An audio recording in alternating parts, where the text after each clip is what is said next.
Cordial saludo, mi nombre es Diego Alfonso Escobar Henao, estudiante de Ingeniería Electrónica del curso de Instrumentación, grupo número 16.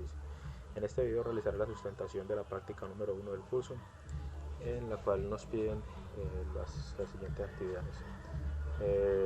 Primero, identificar diferentes tipos de sensores y sus principales características, mediante la comprensión de conceptos y análisis de instrumentos de medida para ser solucionados en situaciones de problema que así lo meriten. Entonces nos piden hacer la caracterización de unos sensores. En mi caso utilicé un sensor de peso. Entonces se realizaron varias medidas con el sensor de resistencia. Es un sensor resistivo. Entonces nos dio esta curva, la cual es una curva exponencial, que vamos a mostrar aquí en la simulación. Entonces aquí podemos observar cuando estamos a 10 newtons, que es el máximo, tenemos una resistencia de 1.2 kilo ohms, y a medida que vamos reduciendo la resistencia va incrementándose.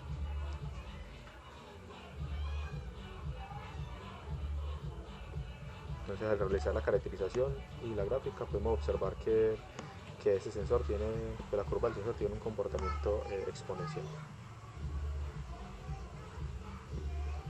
Bueno, ahora pasamos al siguiente punto.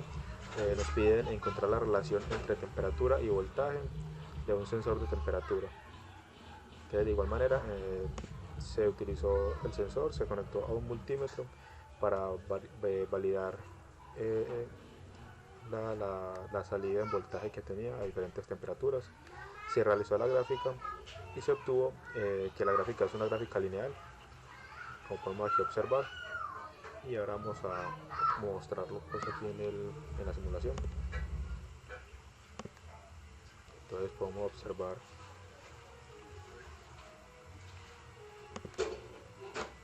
la variación de temperatura. Tenemos que el mínimo es de 99.9 milivoltios y en el máximo es de 1.75. Entonces este sensor tiene un comportamiento lineal.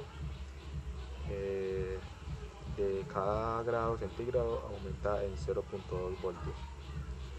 Entonces aquí podemos observarlo. Muy bien. El siguiente punto nos dicen que en el software Tinkercad implementar un puente de Wheatstone alimentado por 5 voltios para medir la variación de la fotorresistencia, y nos piden equilibrar el puente a 0% de luz y variar la luz hasta el máximo y obtener la gráfica de intensidad de luz versus la salida del puente. Bueno, en este caso se hizo un reemplazo de la fotorresistencia por un sensor flexible, debido a que la resistencia no tenía, en la simulación no tenía los datos de luz. Entonces pues se dificultaba un poco realizar como la medición y hacer la comparación entre intensidad de luz y resistencia. Entonces se utilizó el sensor flexible y se realizaron todos los siguientes cálculos para hallar el valor de Rx para el puente de Wheatstone. Entonces se asumió el valor de Ra y Re en un K. Se revisó la resistencia del sensor a 0 grados, la cual nos dio 30 kilo ohmios. Hicimos el reemplazo en la ecuación y nos dio que Rx era de 0.033 kilo ohmios, que corresponde a 33.33 ohmios. Entonces vamos a observar aquí en la simulación.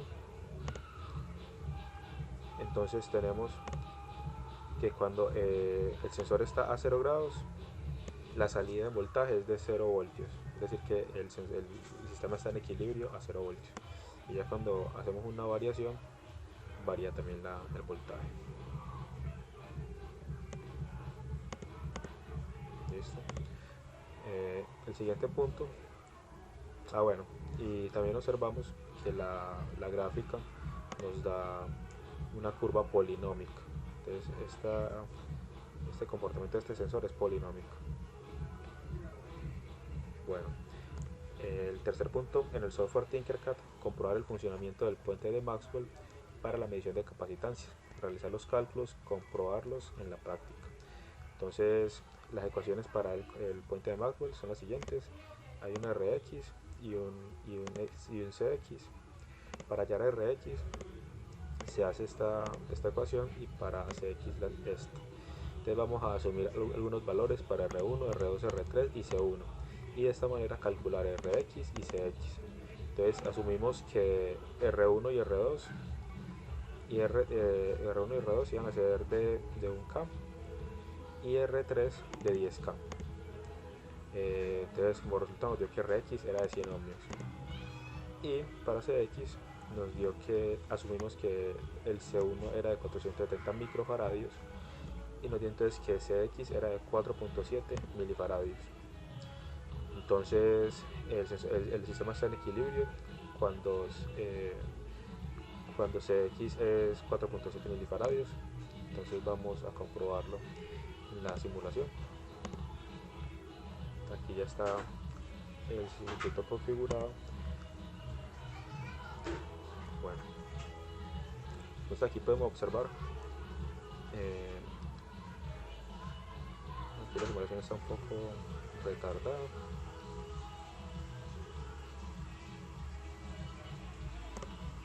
Aquí en la entrada tenemos una entrada corriente alterna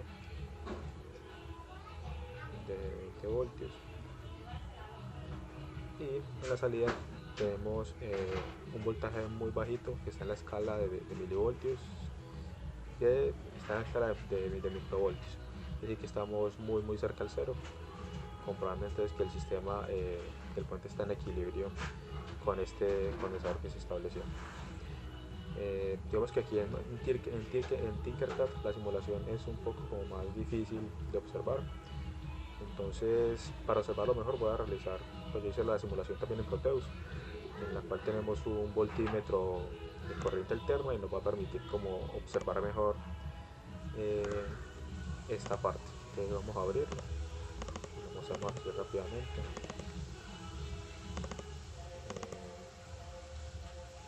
Entonces es esta. Entonces aquí se hizo la misma configuración, es exactamente la misma. Entonces cuando simulamos observamos que el voltaje de salida es de 0 voltios, es decir que aquí sí podemos observar más claramente que el sistema está en equilibrio con este valor de capacitancia. Incluso si hacemos algún cambio, vamos a por ejemplo cambiar esto, vamos a colocarle por ejemplo que sea en microvoltios y observamos que inmediatamente el voltaje ya empieza a salir pues un voltaje diferente. Bueno, este sería la práctica número 1. Muchas gracias, hasta luego.